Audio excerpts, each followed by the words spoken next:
Uh, Good morning to any of those who might be listening. Uh, I wanted to cover off chapter 3 of uh, the text on eco social transformation and the economy. Um, the actual name of the text, sorry, is Eco-Social Transformation Community-Based Economy. I selected this, as you know, and I selected it for a specific reason. There's an awful lot in this chapter about uh, what are called mutual societies, co-ops, and foundations, the so-called third sector. This often appears in the literature as a kind of preferred option when it comes to finding ways of building a new political economy. Now, by political economy, I mean an economy that serves the needs of people. That's how I define political economy. That's a biased definition. I want you to know. Political economy, in a general sense, is just the arrangement of the economy and the political system that supports it. But my usage of that term now, anyhow, will focus on the social and solidarity economy that you find in this chapter. Now, they mention a number of things here that you might want to look into if you have any interest in social, economic, or political transformation. One of the sources they refer to here, which I think is quite important, and I've made reference to it in other reflections, is the World Social Forum. If you've never visited their site, I would take a look at it. It has been the focal point of and a focal point for people who want to resist neoliberalism and its related kindred approaches. You know, neoliberalism is an extreme form of capitalism, one might say, but there are other related forms. So this takes us to alternatives to what we might describe as classic capitalist economics, right? And we tend to carry in our heads, as I think we should at this point in time, neoliberalism. Because whatever people say about this, and people do say things about it, the idea that neoliberalism is dead, that it's been shattered and destroyed, through the pandemic or the crisis of 2008, I think all of that, to be quite frank, is wishful thinking. I wouldn't put a lot of stock in it. Capitalism has shown itself to be remarkably resilient. So that has to be kept in mind, right?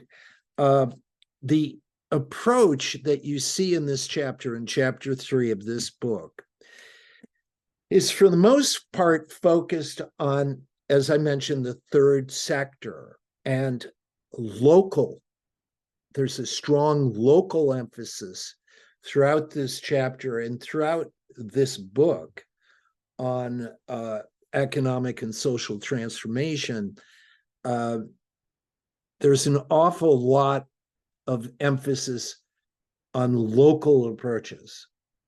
And I want to question that, because I'm not at all convinced that we can achieve broad social, economic, and political transformation just at the local level. And therefore, there are a whole variety of reasons behind my saying that. And I want to talk in a few minutes about an approach that takes a national perspective rather than a local one, because I think we're going to need both if our intention is to transform our political economy, so our economics, our politics, our society. So we cannot create a utopia out of thin air, right? We need a plan. We need a strategy. In fact, we need an entire series of strategies. Now, when I talk about transformation, I'm talking about not reforming our politics and economics and our social institutions. I'm talking about replacing them with something new, something better able to meet human needs. So if you look at the social and solidarity economy, which is, by the way, an SSE, not an SES, we have a plethora of abbreviations in our world. At the very heart of the social and solidarity economy is the human being.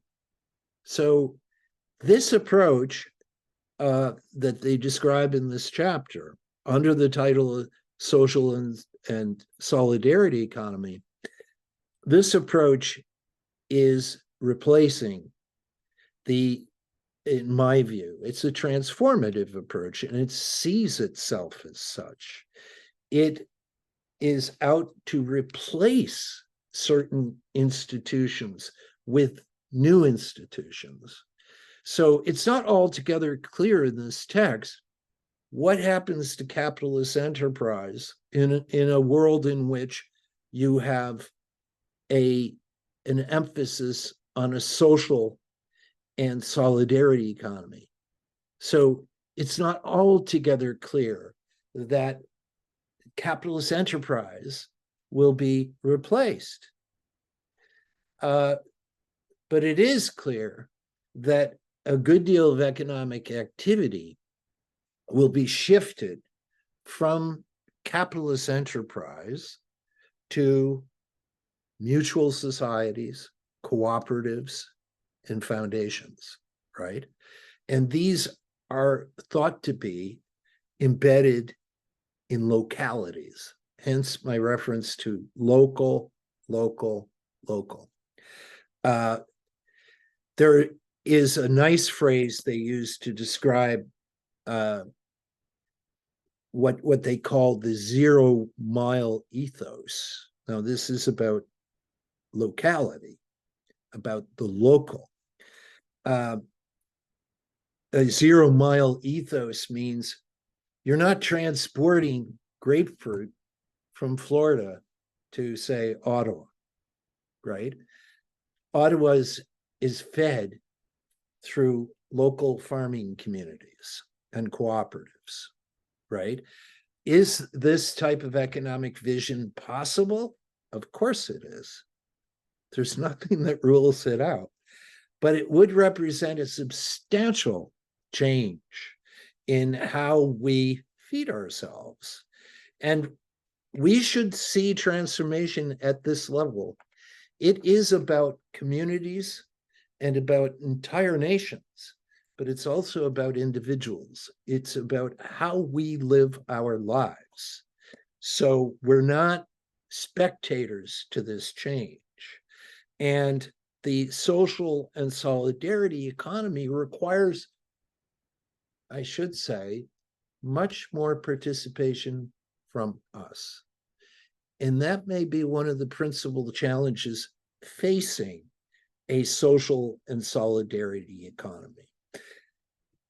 What it faces, and we've seen this, we've talked about it, what it faces is the heritage of liberalism, which, even in its non-neoliberal form, classical liberalism is about the individual.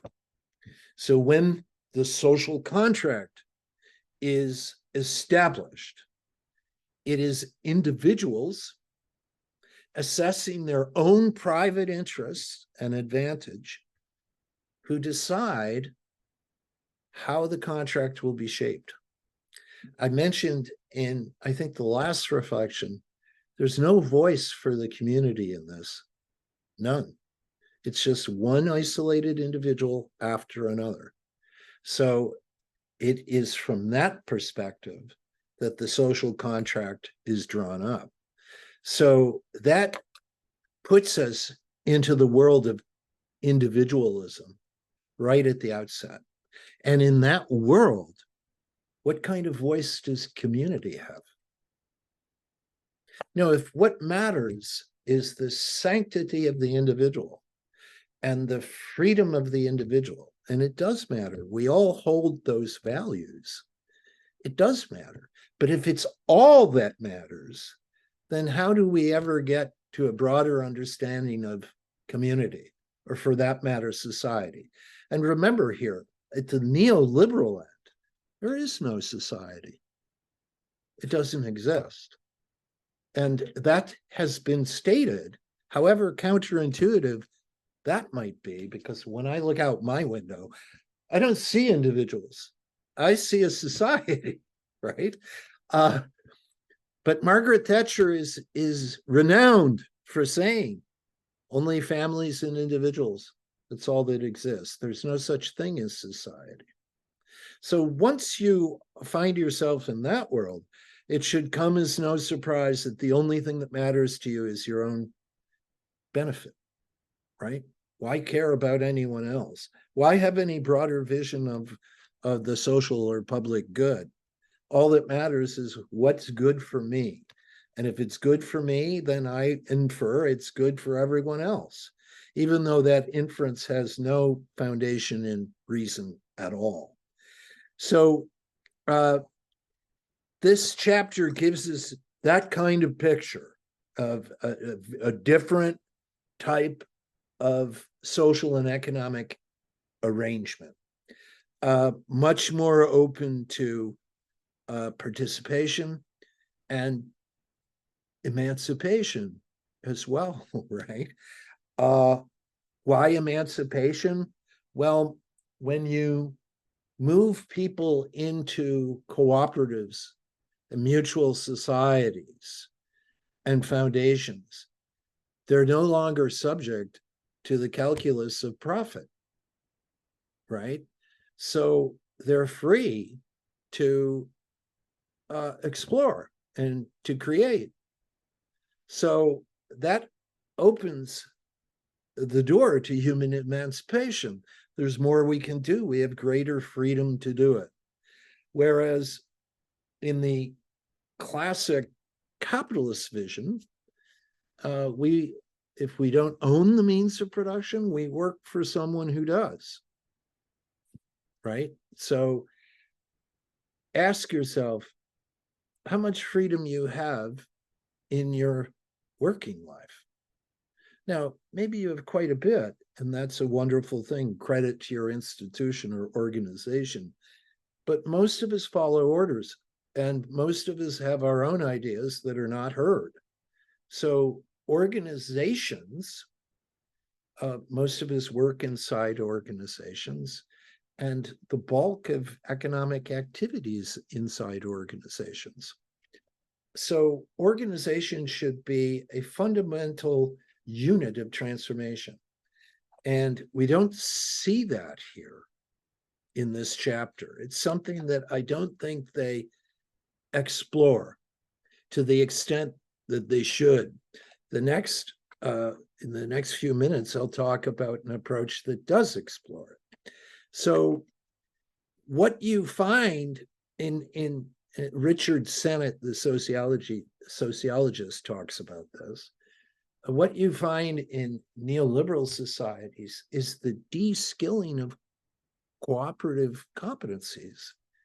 In other words, if we're all living inside our own individual spheres of interest and influence, then it's not at all clear that we have the opportunity to develop skills in cooperation, collaboration, right? Why would those skills matter? So these are thoughts that these authors are taking a look at. They make a reference to the UN Research Institute on Social Development, which I had mentioned in another reflection, and you might want to take a look at it.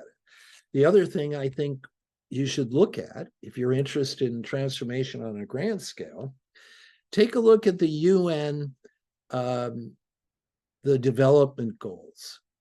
Take a look at them. I might bring them into the classroom next week. They're very important. They're developmental goals. There are, I don't know, 18, 20 of them. And I might bring them in. They're well worth looking at.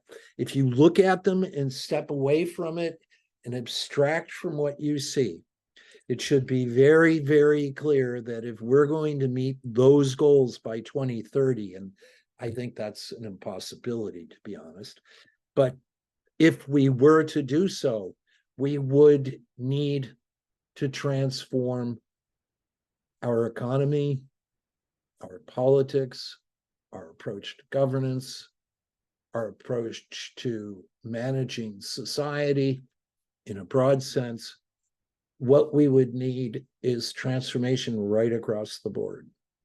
So the interesting thing about the UN development goals is it's not clear that the people who wrote them have an understanding of what they're up against, because there's this kind of very optimistic assumption that once you articulate these broad goals, people will recognize their value and start managing systems so as to achieve those goals. And I think that's wishful thinking. I have to be honest. The UN developmental goals are very important. They mark a direction.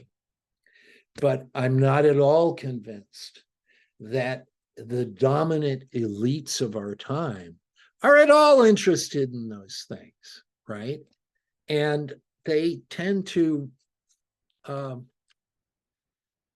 manage our affairs, those elites, right? I mean, think of the financial elites. If you want to know what I mean, if you need a concrete example, go back to 2008, right?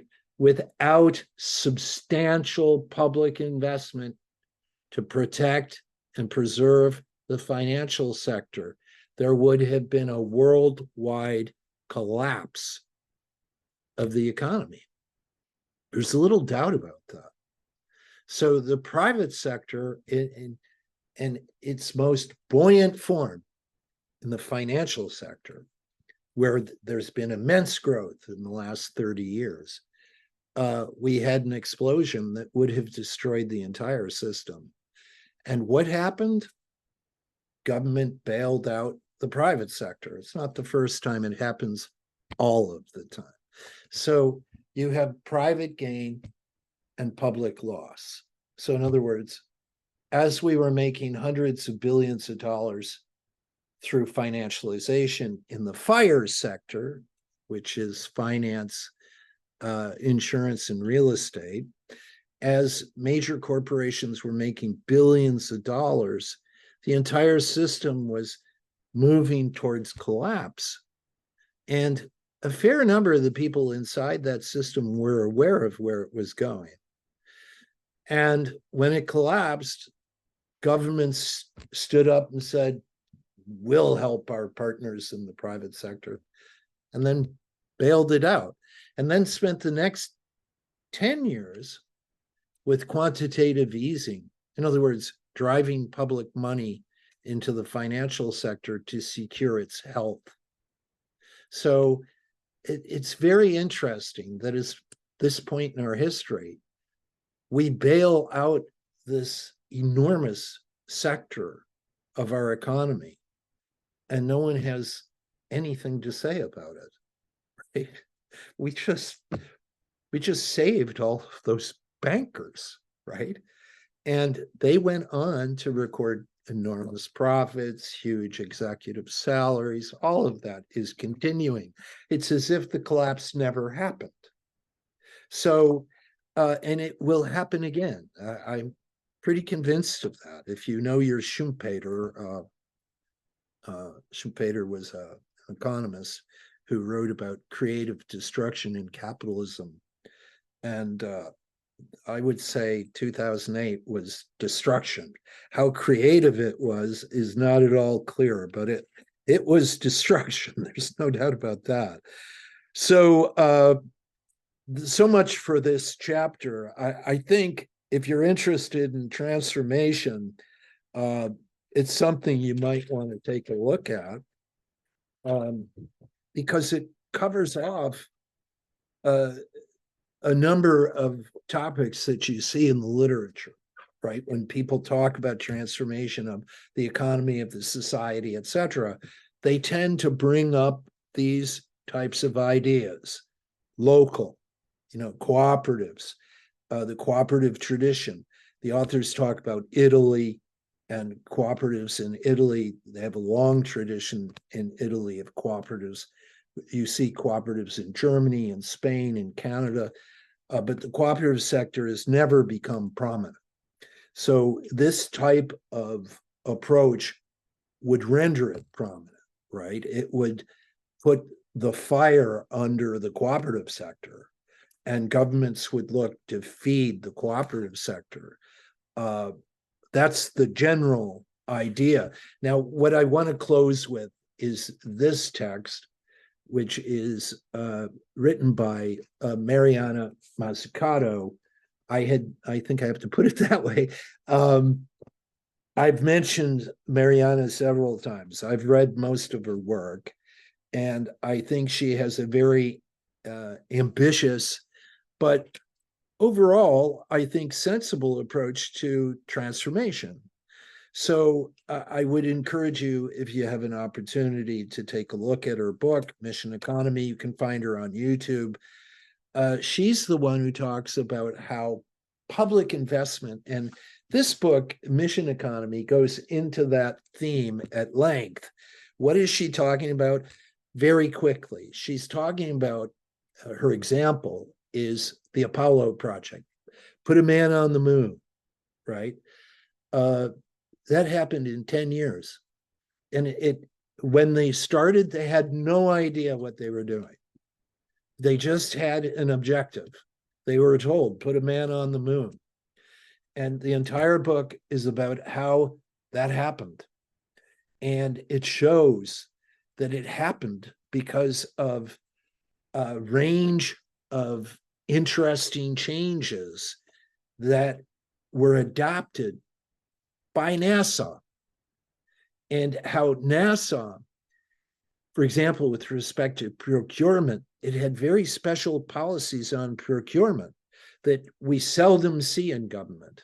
And the policies were of this kind: we expect you to do X, here's the schedule, these are the objectives, get it done and you'll get paid. And they worked with thousands of corporations, universities, scientific organizations, and it's indescribable, in fact, to consider how much they had to do all at once. You had to design the machine, design the engine, design the fabrics, right? Keep everything as light as possible, because you have to move this object through space, right? So her point about this is we could design an economy that's mission-based, where we look to business and we say, here's our social objective.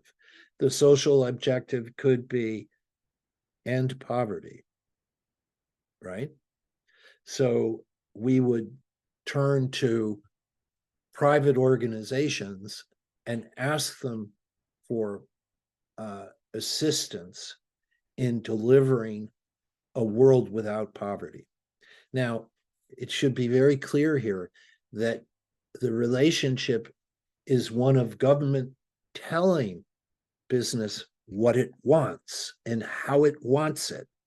Because nowadays, if you are close to government, you will know she's also written another book about the consulting sector in government. And if you know government, you'll know that the consulting sector has the strategic hold on government. There's no doubt about it. So how do governments go about meeting the needs of transformation, of building a new economy, a new society? They go to the consulting sector. And the consulting sector, here's the problem with the consulting sector. Its primary interest is its own profit. Why? Consulting houses are private businesses. And if there's something you should never forget, here it is. A private business seeks profit, and it has to seek it. There's no choice. It's the ultimate law of survival. So when push comes to shove, it's profit that matters to a private consulting house. They're also bastions of neoliberal thinking, as you would expect, right? A lot of these firms have dabbled in financialization. They're part of what has happened to our economy. So how much transformation can we expect from them? And this is an enormous problem no one discusses. In fact, I've tried to get the consulting budget for the federal government of Canada. It's impossible. So how much money do we spend every year giving projects to the Deloittes and IBMs and whatever out there in the consulting world? My guess is it's billions of dollars, and there's no calculation of value. In other words, we give them billions. What do we get, right? My point here is what Mazzucato argues is that our economy should be mission-based. So if you look at those, the goals of the UN, there are 18 or 20 of them. I can't quite remember. I'll bring them in. If you look at those, there's no doubt the only way you're going to achieve any of them is through a substantial transformation of our society and our economy. There's no doubt about that. And we have 7 years to do it. So there's something quite irrational about that. This idea that it has to be done by 2030. This is going to take us until at least 2080. It will take time, and it should take time. So why? We need to be careful about how we do it. So her notion of political economy pivots on the idea of public good, of the common good, so that rather than having private organizations seeking their own good, private good, her approach is to encourage or perhaps coerce private organizations, businesses, into serving the public good through these types of missions, right? Put a man on the moon, end poverty, end violence against women, whatever. And note, the government does not have to turn just to private businesses. It can turn to cooperatives. It can turn to other types of organization. The government is free to make that decision. There's no reason why it has to opt for Deloitte or IBM or some other elite firm. And they are elite firms. There's no doubt about that. If you know how they operate, they're pyramidal. It's an odd structure, but most of them are structured that way. So in the neoliberal picture or in the classic picture of capitalist economics, either one, governments fix markets. So when markets go bad, when they go wrong, government shows up and fixes the problem. 2008 is an example. Governments are fixing markets all of the time. And this is not often recognized.